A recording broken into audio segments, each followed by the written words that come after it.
நீங்கள் பார்த்துக் கொண்டிருப்பது உங்கள் விஜய்.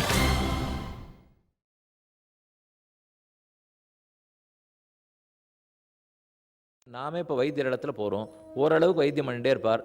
10 நாள் பார்த்தோம், நிறைய செலவழிஞ்சது, ஒன்றும் சரியாகவே ஆகலை, குணமாகவே ஆகலை. கேட்டால் வைத்தியர் என்ன சொல்லுவார்? மேலே பிரார்த்திச்சுங்கன்னு விடுவார். முதல் நாள்லேருந்தே பண்ணியிருக்கலாம், ஒன்றும் தப்பு இல்லை. இப்போ இதை 10ஆம் நாள் தான் பண்ணணுங்கிற தேவையில்லை. யார் வைத்தியசாலைக்கு போனாலும் முதல் நாள்லேருந்தே இந்த நம்பிக்கையோடு தான் போகணும். அப்போ பண்ண வேண்டிய வைத்தியத்தை பண்ணிட்டு பகவானை பிரார்த்திங்குங்கிற அளவு இல்லையோ, அதிருஷ்டமும் சேர்ந்துருக்கேன். நம்ம முயற்சியும் இருக்குது, அதுக்கு மேலே ஈஸ்வரனுடைய அனுகிரகம் இருக்குது. அதே போலத்தான் இந்த ஒரு சம்ஸ்காரத்திலையும் ஞாபகம் வச்சுக்கணும். 4 சொட்டு விட்டதுனால உடம்பு சரியா போடுன்னு நினைக்கக்கூடாது. அந்த 4 சொட்டு நீ சொன்ன சாஸ்திரத்தை படி விட்டுருக்கேன் அப்படின்னா தேவரியருடைய வட்டத்துக்குள்ளே அடி இருக்கேன்னு அர்த்தம். இதையே சமிக்ஞையாக வச்சுன்னு பிரார்த்தனையாக வச்சுன்னு நீ தான் இந்த குழந்தைக்கு எல்லா நல்லத்தையும் கொடுக்கணும், எப்படியும் தேவரியர் தான் நல்லது பண்ண போறீன்னு ஒரு பிரார்த்தனை இல்லையா? அதுக்காகத்தான் இந்த ஒரு சம்ஸ்காரமும் பிரதிநிதியாக தான் பண்ணுவா. நமக்கு பார்த்தா இந்த சின்ன செயல்னால என்ன ஆகிட போகிறதுன்னு தோணும். பெருமாளுக்கு ரொம்ப திருப்தி வருது. இவன் பும்சவனத்துக்கு ஏற்பாடு பண்ணி பத்திரிக்கை போட்டு எல்லாரையும் கூப்பிட்டு தேடி இருக்கான்னா, ஆலந்துள்ளூர் எங்கே தடைக்கணும் வாத்தியார்கிட்ட விடலை, இந்த பிள்ளை போய் தேடி இருக்கான் அப்படின்னா பெருமாள் ரொம்ப திருப்திப்படுறார். நான் ஆலந்தளிர் எடுத்து பண்ணுன்னு சொல்லியிருக்கேன், குஷகண்டகா பால் எடுக்க சொல்லியிருக்கேன், எடுத்தான் இந்த மூக்கு புழிஞ்சுட்டா இவனுக்கு வேண்டிய நன்மையை நாம் செய்யணும். ஆக மொத்தத்தில் அவர் நமக்கு நன்மை செய்தாத்தானே வாழ்க்கையே நன்னா இருக்க போகிறது என்ன அடுத்த பலம். அதை சுகப்பிரசவம் ஏற்படணும். பித்தமோ வாத்தமோ எரிச்சலோ சர்க்கரை நோயோ இது இத்தனை ஏற்படக்கூடாதுங்கிறதுக்காகவும் அப்போ சொல்கிற ஒரு மந்திரம், ஏவம் தே கர்ப்ப ஏஜத்து சஹஜராயுணா நிஷ்கிரமிய பிரதிதிஷ்டாயுஷி பிரம்மவச்சசி யசசி வீரியேன்னாத்யே. மேலே பிறக்க போகிற கர்ப்பம் உள்ளே இருக்கிற உல்பத்தோடு ஒட்டி கொள்ளாமல் பனிக்குடம் சரியாக உடைந்து அந்த கர்ப்பம் வெளியில் வந்து தாயாருக்கும் குறவில்லாமல் பிறந்திருக்கிற குழந்தை மாம்சத்தை ஒட்டின் வந்துடாமல் ஜராயுவை ஒட்டின் வந்துடாமல் சுக்ல சோனிதங்களை பிரித்து கொண்டு வந்துடாமல் ஜாகிரதையாக சரியாக வெளியில் வந்து பிறக்க வேண்டும். மேற்கொண்டு இருக்கக்கூடிய அந்த பெண்ணோ ஆணோ அன்னத்தினால் சிறப்பு பெற்றவர்களாய், வீரியத்தினால் சிறப்பு பெற்றவர்களாய், வித்தையினால் சிறப்பு பெற்றவர்களாக இருக்கணும் அப்படிங்கிறத ரொம்ப அழகாக பிரார்த்திக்கிறது. அப்போ எதிலும் சிக்கி கொள்ளக்கூடாது, கர்ப்பச்செதைவும் ஏற்பட்டுடக்கூடாது, ரொம்ப சௌக்கியமாக குழந்தை வந்து பிறக்கணும் அப்படிங்கிறதுக்காக பும்சவனம் செய்யப்படுகிறது. பும்சவனம்ங்கிறது சுகப்பிரசவத்துக்காகனு பார்த்தோம். இனி அடுத்த சடங்குக்கு போவோம். அடுத்த சம்ஸ்காரம் சீமந்தோன்னயனம். சீமந்தா உன்னீயத்தே யஸ்மின் கர்மணி சீமந்தோன்னயனம். சீமந்தா வகுடு, சீமா எல்லை ஒல்லியோ, சீமந்தம் இதனை எல்லை. இந்த பக்க வகுட்டு தலைமை இருக்கும், இந்த பக்க தலைமை இருக்கும், இது எல்லையாக இருக்கும் இல்லையோ. அதனால் இந்த இடத்துக்கு சீமந்தம்னு சொல்லுவா. சீமந்தம்னா முதல்னு ஒரு அர்த்தம் உண்டு. சீமந்த புத்திரி அதனை சிறப்பு சொல்லுவா. முதல்ல பிள்ளை பிறக்கிறது சிறப்பில்லை, மூத்தது பொண்ணாக இருந்தால் தான் எப்பவுமே பிரபாவம் சொல்லுவா. அதனால தான் சீமந்த புத்திரன்னு ரொம்ப சொல்ல மாட்டா. புத்திரி தான் சீமந்த புத்திரியாக இருந்தால் தான் சிறப்பு, கனிஷ்ட புத்திரனாக இருந்தால் தான் சிறப்பு. அக்காவாக இருக்கணும் பெண்ணு, தம்பியாக இருக்கணும் பிள்ளை. அது அண்ணனாக இருந்து தங்கையாக இருந்தால் சாஸ்திரத்தை பொறுத்த வரைக்கும் சுமார். முதல் பிள்ளை மூத்த பிள்ளையாக இருக்கிறத விட இளைய பிள்ளையாக இருக்கணுமா. அது இப்படியும் பார்க்கலாம். அது ஒன்றும் இல்லை சுவாமி, எப்பயும் இளையவாளுக்கு தான் உரிமை அதிகம், அதுவும் சாஸ்திரம் தான் சொல்கிறது. ஒரு தின்பண்டம் பண்ணால் கூட இளையவனுக்கு முன்னாடி கொடு, மூத்தவனுக்கு அப்புறம் கொடுங்கிறது. இதை வச்சுன்னு தான் துரியோதனனும் அர்ஜுனனும் 2 பேரும் யுத்தத்துக்கு சகாயம் கேட்க கண்ணன் இடத்துல வந்தா. கண்ணன் முதல்ல துரியோதனனை பார்க்கல, அர்ஜுனனை பார்த்தார். ஆனால் வந்தது துரியோதனன் தான் முன்னாடி வந்தான். நான் தான் முதல்ல கேட்பேன். இந்த பக்கம் 1 கோடி பேர் வீரர்கள், இன்னொரு பக்கம் கண்ணன் தான் மட்டும். இந்த 2 பேருக்குள்ள எது வேணுமோ நீ கேள்னு கண்ணன் முதல்ல அர்ஜுனனுக்கு வாய்ப்பு கொடுத்தார். துரியோதன உடனே ஆக்ஷேபித்தான், வந்தது நான் தான் முன்னாடி வந்திருக்கேன், அப்போ நான் தான் முதல்ல கேட்கணும்னா. கண்ணன் பதில் சொன்னார், கனிஷ்டனுக்குத்தான் முன்னுரிமை, நீ ஜேஷ்டன், அவன் கேட்டப்புறம் தான் உனக்கு தருவேன்னு விட்டார். அங்கே தான் சிக்கிண்டான் துரியோதனன். அவர் சரியான ஒரு நீதி எடுத்து கண்ணன் சொல்லி முதல்ல அர்ஜுனனை கேட்க சொன்னார். ஆனால் நல்ல வேளை அர்ஜுனன் என்ன கேட்பாங்கிற நம்பிக்கையோடு தானே கண்ணன் சொல்லியிருக்கார். 1 கோடி சைன்யம் வேண்டாம் கண்ணா, நீயே போரும் அப்படிங்கிறத அவன் ஒத்துண்டானோ இல்லையோ. நமக்கு அந்த மாதிரி ஒரு வாய்ப்பு கிடச்சிருந்தா கூட நல்ல வேலை கிடச்சது 1 கோடி பேர் வாங்கிட்டு போயிடுறேன்னு சொல்லியிருப்போம். அந்த முட்டாள்தனம் பண்ணலையோ இல்லையோ.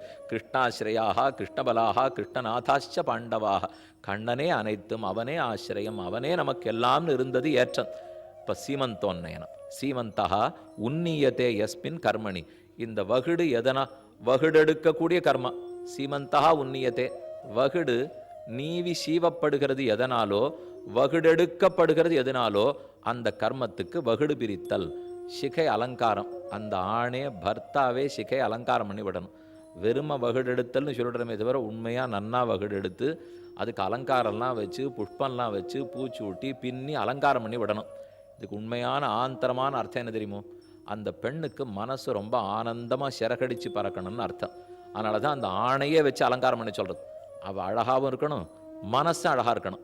இது அநேகமாக 4ஆம் மாதத்துலேருந்து 6ஆம் மாதத்துக்குள்ளே பண்ணுறாளோ இல்லையா, அப்போ தான் பண்ணப்படணும்.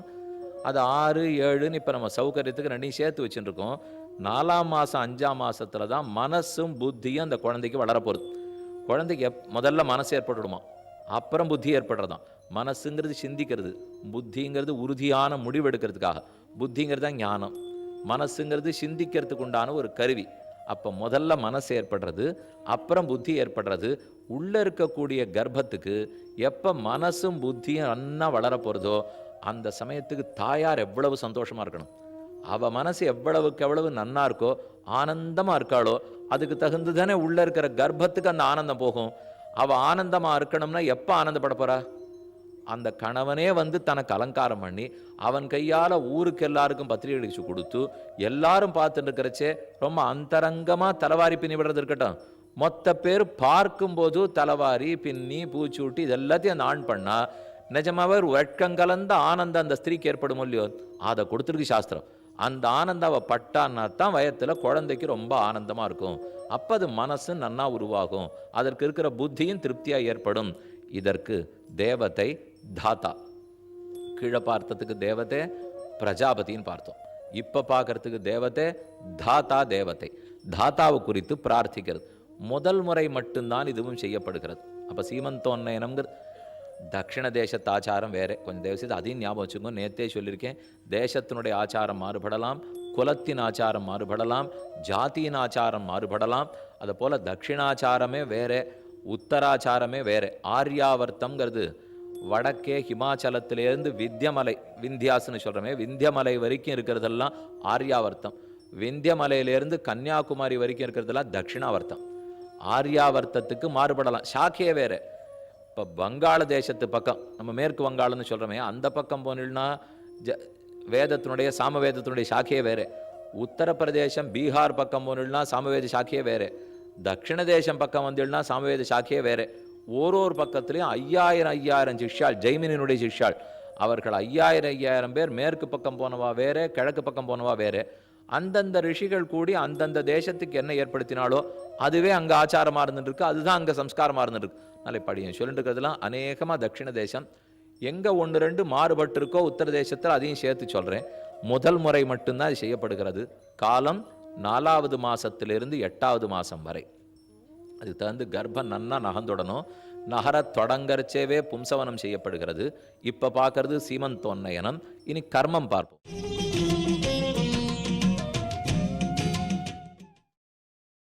நீங்கள் பார்த்துக் கொண்டிருப்பது உங்கள் விஜய்.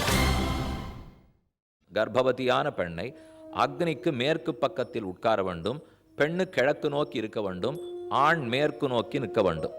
கணவன் தான் வகுடெடுக்கிறார். முள்ளம்பன்றியினுடைய முள் கிடைப்பது ரொம்ப துர்லபம். ஆனால் சினிவலின்னு சொல்லுவார்கள். முள்ளம்பன்றிங்கிறது யாக யஜ்யம் பண்ணச்சேவும் முக்கியமான ஒரு பொருள். அதே போல் இந்த சீமந்தோன்னயனத்துக்கும் முள்ளம்பன்றியினுடைய முள்ளு ரொம்ப முக்கியம்.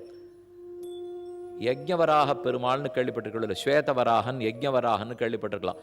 ஸ்வேதகிரிங்கிறது தான் திருவள்ளுறை. ஸ்ரீரங்கத்துக்கு பக்கத்தில் திருவள்ளுறைங்கிற புண்டரீகாட்ச பெருமாள் இருக்காரு. அந்த மலைக்கே ஸ்வேதகிரின்னு பேர், ஸ்வேத புஷ்கரணின்னு பேர். என்ன பெருமைனால் அங்கே சிபி சக்கரவர்த்தி வந்து தண்டிறங்கினார். வெள்ள வராக ரூபத்தோடு தான் பெருமாள் அவருக்கு போக்கு காட்டுட்டு கண்டே பிடிக்க முடியாத போலச்சே உள்ள போய் புண்டரீகாட்ச பெருமாளை எழுந்துள்ள விட்டார். வெள்ள முள்ளம்பன்றியை கொண்டு தான் யஜ்ஞசால பூமியை முதல்ல மூக்கால குத்தி அதுக்கப்புறம் தான் நம்ம யஜ்ஞசாலை ஏற்படுத்தணும்.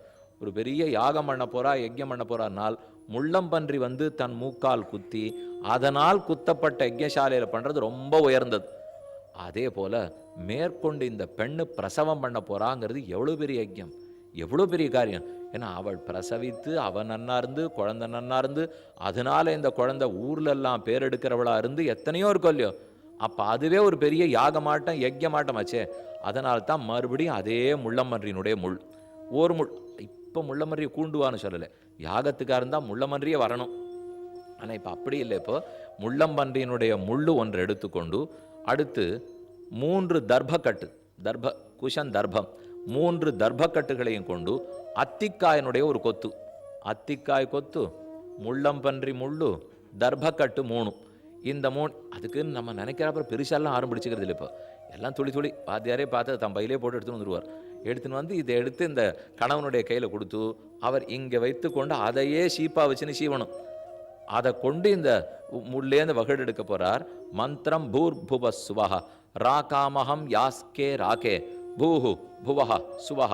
இந்த 3 லோகத்தையும் ஆளக்கூடிய ஸ்ரீமன் நாராயணன், பெண்ணே இதோ உனக்கு வகுடெடுத்து அலங்காரம் பண்ணுகிறேனே, அலங்கார பிரியோ விஷ்ணு, எப்போதும் அலங்காரத்தில் ரொம்ப பிரீதி இருக்கிறவர் பெருமான். அந்த பெருமான் உனக்கு அலங்காரம் பண்ணுறதுனால ஆனந்தத்தை ஏற்படுத்தட்டும். உன் ஆனந்தத்தால் அந்த சிசுவும் மனத்தாலும் புத்தியாலும் உறுதி உள்ளவளாக ஆனந்தம் உள்ளவளாக ஏற்படட்டும். இது எதுக்காக இந்த சீமந்தோன்னயனம் பண்ணுறோம்னால், இங்கே சொல்லப்பட்டிருக்கிற மந்திரங்கள் எல்லாம் பார்த்தோம்னா தீய சக்திகள் சுற்றி சுற்றி வருமா. அது பிசாச்சமாக இருக்கட்டும், பூத்தமாக இருக்கட்டும், ஏதோ சக்தி, அந்த சக்திகளை இந்த பெண்ணனுடைய கர்ப்பத்தை கலைக்கிறதுக்கும் பார்க்குமா, இந்த பெண்ணுடைய மனசையும் வீணடிக்கிறதுக்கும் பார்க்குமா.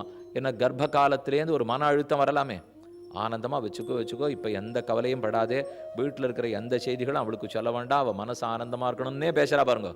வீட்டில் ஏன் அப்படியே பேசுகிறாள்னா, அந்த காலத்தில் சட்டென்னு மனசொடிஞ்சு போகிறதுக்கு வாய்ப்பு உண்டு. அந்த மனசொடிந்த காலத்தில் இந்த துர்தேவதைகள்லாம் வரும். அது பூதமோ பிரேதமோ பிசாச்சமோ என்னென்ன ஆவியோ எது சுற்றின்னு இருக்கோ அது அத்தனை வந்து அந்த பெண்ணுக்கு ஒரு துன்பம் கொடுக்கக்கூடாது இல்லையோ. முள்ளம்பன்றியும் தர்ப்பமும் அத்திக்காயும் சேர்ந்தா தீய சக்திகளை விரட்டக்கூடிய சக்தி படைத்தவை. இப்போ நம்ம சொல்ல மாட்டோமா, தொடப்பத்தவை செருப்புவை வச்சுருந்தா அதெல்லாம் வராது அப்படின்னு ஒரு நம்பிக்கை வச்சுருக்கோமோ இல்லையோ. அதை போல சாத்திரம் சொல்கிறது. மறுபடியும் கேட்கலாம், இந்த தர்ப்பத்தை வச்சுன்னு பிசாச்செல்லாம் ஓட்ட முடியுமா சுவாமி? இது ஏதோ கையில் இருக்கிற சின்ன கட்டு, அத்திப்பழம் நன்னா இருந்துன்னா வாயில் போண்டு வேணால் சாப்பிடலாம், வர்ற பிசாச்சும் சாப்பிட்டுப்படுத்துனா இது நாம தான் சாப்பிட்றோன்னா அது வேற சாப்பிட்டாருனால். மறுபடியும் விண்ணப்பிக்கிறேன், இதை நன்னா ஒரு தடவை சொன்னதை ஞாபகம் வச்சுங்கோ. இது சாஸ்திரத்தில் பகவான் சொல்லியிருக்கிற உபகரணம். இதை கொண்டு பண்ணிட்டு பிரார்த்தனை அவரிடத்துல தாத்தா பார்த்து எந்த தீய சக்தி வராது இருக்கணும்னு சொல்ல போகிறதே தவிர அதுக்குன்னு இந்த அத்திக்காய் அதை ஓட்ட போகிறதுன்னு யாருமே சொல்ல வரல. இப்போ நமக்கே புரியாது ரிஷிகள் என்ன அவ்வளோ முட்டாளா, அவன் நிச்சயமாக நன்னத்தானே தெரிஞ்சு வச்சுருப்பா. அப்போ மேற்கொண்டு இதை வச்சுன்னு பிரார்த்தித்தா பெருமான் தான் அவர்களை ரட்சிக்க போகிறான்னு அர்த்தம், தீய சக்திகளை ஓட்டுவதற்காக. மற்றொன்று, இதிலிருந்து தான் இந்த பெண்ணனுடைய வாழ்க்கை எப்படி அமையணுங்கிறத ரொம்ப சொல்ல ஆரம்பிச்சிருவா.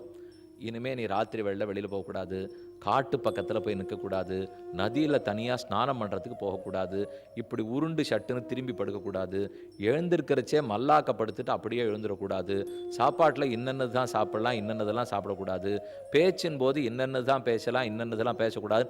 மொத்த சட்டத்திட்டமும் சீமந்தோன்னயனத்திலேருந்து ஆரம்பிக்கும். அதுக்கு முன்னாடி கூட கொஞ்சம் குறைச்சலாக தான் இருக்கும். எப்போ பும்சவனமாச்சு சீமந்தோன்னயனம் ஆயிடுத்தோ அன்னிலேருந்து மொத்தம் இப்படி இப்படி அதுவும் ஒத்தரை மட்டும் சொன்னால் தேவையில்லை, ஊரில் இருக்க எல்லாரும் சொல்ல ஆரம்பிச்சிருவா. ஏன்னா எல்லாரும் குழந்தை பெற்றிருக்காளோ இல்லையா, அதனால தான் சொல்கிற போல் இருக்கு. இப்போ இவ எல்லாருக்கும் கர்ப்பமும் தெரிஞ்சிருக்கு, பிரசவமும் தெரிஞ்சிருக்கு. அப்போ அவரவர்கள் தங்களுக்கு தெரிஞ்சதை சொல்லுவா. ஆனால் ஒன்றும் பார்த்துருக்கலாம் நீங்கள், இந்த விஷயத்தில் மட்டும் எத்தனை பெரியவா சொன்னாலும் அந்த பெண்ணு கோபமே வராது.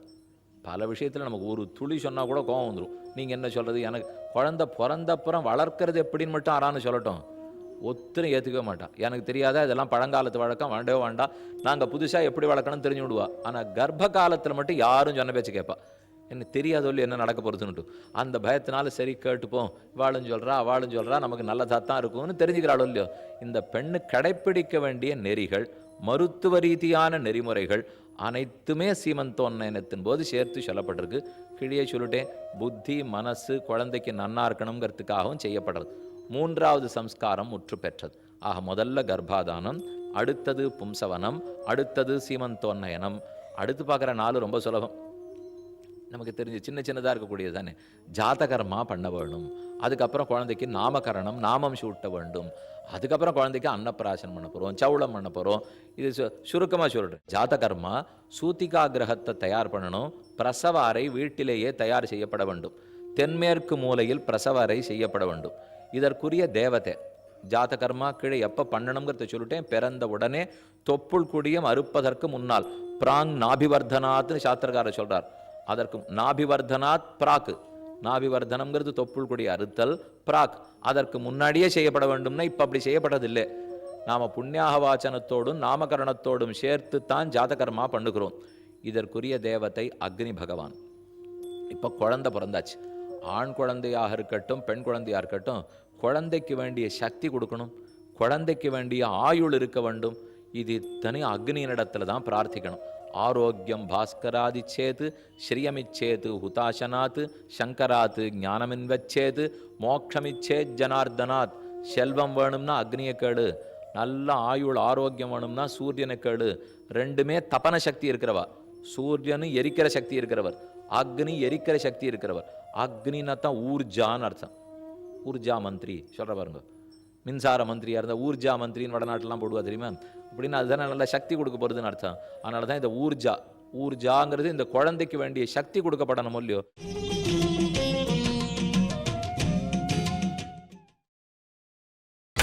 நீங்கள் பார்த்துக் கொண்டிருப்பது உங்கள் விஜய். அதற்குத்தான் இவர் செய்கிறார்.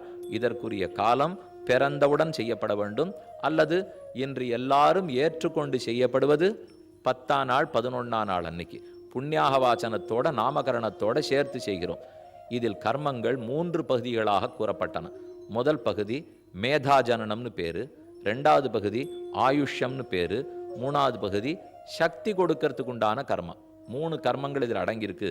முதல்ல மேதாஜனனம், குழந்தை பிறந்தெடுத்துங்கிற செய்தி தாப்பனாருக்கு வருது. அவர் 2 காரியம் பண்றார்.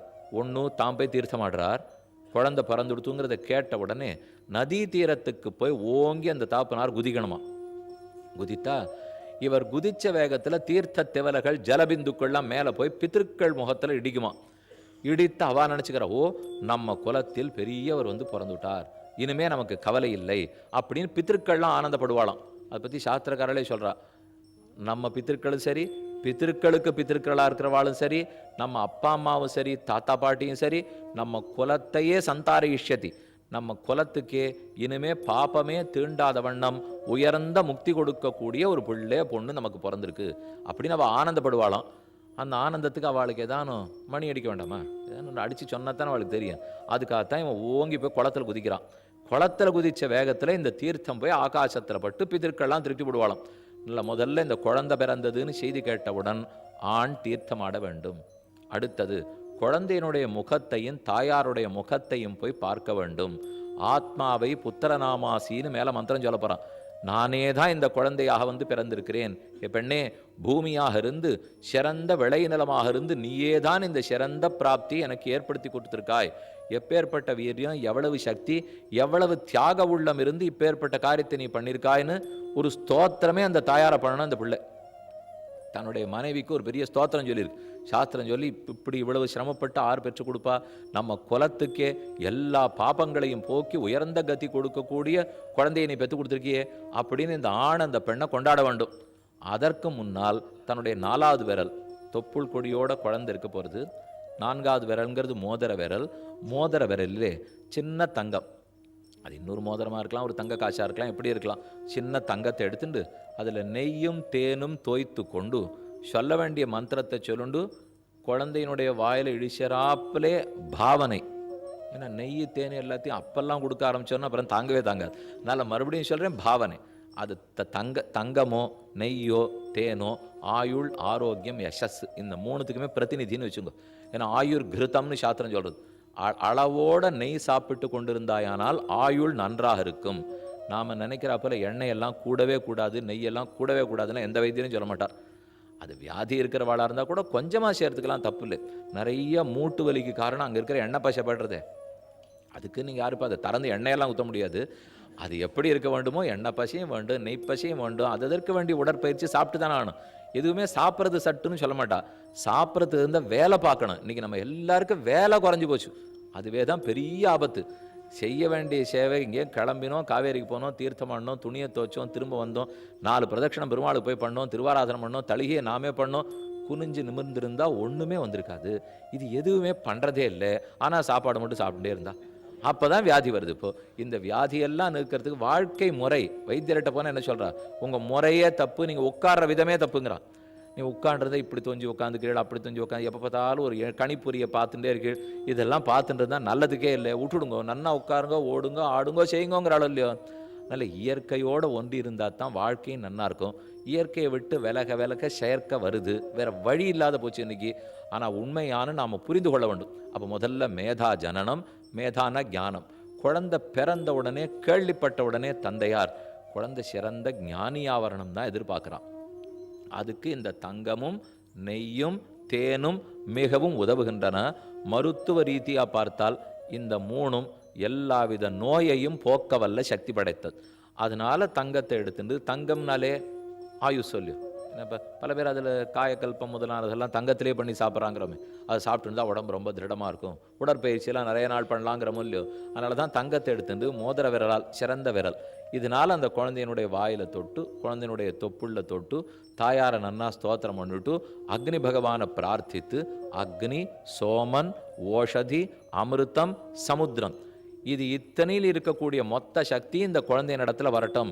அமிர்தத்தினுடைய சக்தி, சமுத்திரத்தின் சக்தி, மூலிகைகளின் சக்தி, சோமனான சந்திரனின் சக்தி, அக்னியினுடைய சக்தி அனைத்தையும் கொண்டாடி, அந்த சமயத்துக்கு ஒரு பேரே குழந்தையினுடைய வலது காதில் ரகசியமாக சொல்லணும்.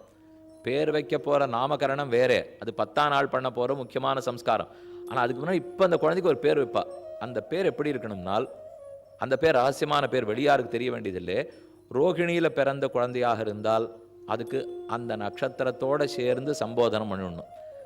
ரேவதியில் பிறந்த குழந்தையாக இருந்தால் ஹே ரைவத அப்படின்னு சொல்லணுமா, ஏ ரௌஹிண அப்படின்னு சொல்லணுமா. அப்படின்னா அந்த குழந்தை எந்த நட்சத்திரத்தில் பிறந்திருக்கோ அந்த நட்சத்திரத்தில் பிறந்தவனேன்னு வலது காதில் அப்போதே ஓதி விடணும். ஆணுக்கா இருக்கட்டும் பெண்ணுக்கா இருக்கட்டும், எந்த நட்சத்திரத்தில் பிறந்திருக்காளோ அதை பற்றி ஓதி, வெளியாருக்கு அது கேள்விப்பட வேண்டிய தேவையில்லை.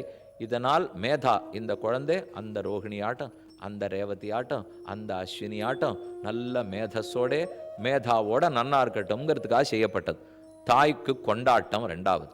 அதுக்கப்புறம் வலது காதிலே ஓதினார், மந்திரத்தை சொன்னார், மந்திரத்தை 3 முறை சொன்னார், உச்சி முகர்ந்து பார்க்க வேண்டும். அப்போ முதல்ல மேதா ஞானம் வளருவதற்காக தங்கத்தையும் நெய்யையும் தேனையும் தொட்டது. அடுத்தது வலது காதில் மந்திரத்தை சொல்லி உச்சி முகர்ந்து பார்த்து இந்த குழந்தைக்கு ஆயுள் நீளமாக இருக்கணும்னு சொன்னது. 3வது சக்தி கொடுக்கறதுக்காக மந்திரம் சொல்றார். அங்காத் அங்காத் சம்பவதி ஹிருதயாத் ஆத்ய ஜாயேத ஆத்மாவை புத்திரநாமாசி சஜீவ சரதசதம் அஸ்மாபவ பரசுர்பவ ஹிரண்யம் அஸ்திருதம் பவ பசூனாம் துவரஹிங்காரேண அபிஜிகாமியசௌ. இந்த அசௌங்கிற இடத்துல தான் அந்த ரௌஹிண, அசௌங்கிற இடத்துல தான் ரைவத்தான்னு சேர்த்து போனோம்னு சாஸ்திரக்காரர்கள் சொல்லியிருக்கா. அது ஒரு பரம் இருக்கட்டும்.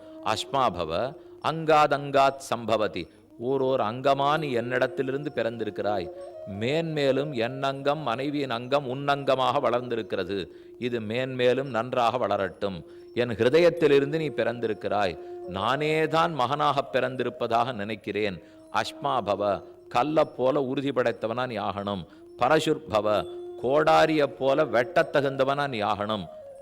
யாரே அது ஏதோ வெட்டத்தகுந்தவா ஆகணும்னு சொல்லியிருக்கே, கோடாரிய போலேன்னு சொன்னால் நமக்கு எத்தனையோ சந்தேகங்கள் வாழ்க்கையில் வந்துட்டே இருக்குமோ இல்லையோ. சாஸ்திரத்தை பற்றின சந்தேகம், தர்மத்தை பற்றின சந்தேகம், சரியான வழியில் போகிறோமா தப்பாக போகிறோமா, இவர் நல்லவராத்தி, எத்தனை சந்தேகம். அந்த சந்தேகம்லாம் கோடரியால் தானே வெட்டி ஆகணும். இதே விஷயத்தை தான் கண்ணன் கீதையில் ரொம்ப ஆச்சரியமாக சாதிக்கிறார். அசங்க சஸ்திரேன திருடேன சித்வான்னு சாஸ்திர வாக்கியம் இல்லையோ. நீ உலகத்தில் எத்தனையோ இந்த சம்சாரம்ங்கிற மரம் வளர்ந்துருக்கு அர்ஜுனா, இந்த மரத்தை வெட்டணும்னா கோடரியால் தான் வெட்டணும். சம்சார மரத்தை வெட்டணும்னா வைராக்கியங்கிற சிறந்த கோடரி வேணும். பற்றின்மை, பற்றற்ற தன்மைங்கிற கோடரியால் வெட்டு. அதுவும் பலமில்லாத கோடரியால் இந்த சம்சாரங்கிற மரத்தை விட்டுட முடியாது. பலமான பற்றற்ற தன்மை நன்னா வாசித்து அனுபவப்பட்டு அதனால ஞானம் மிகுந்து அதனால வைராக்கியம் ஏற்பட்டிருக்கே. வைராக்கியங்கிற கோடரியால் தான் சம்சாரங்கிற மரத்தை வெட்ட முடியும். அதனால கோடரியாவும் நாம் இருக்கணும்.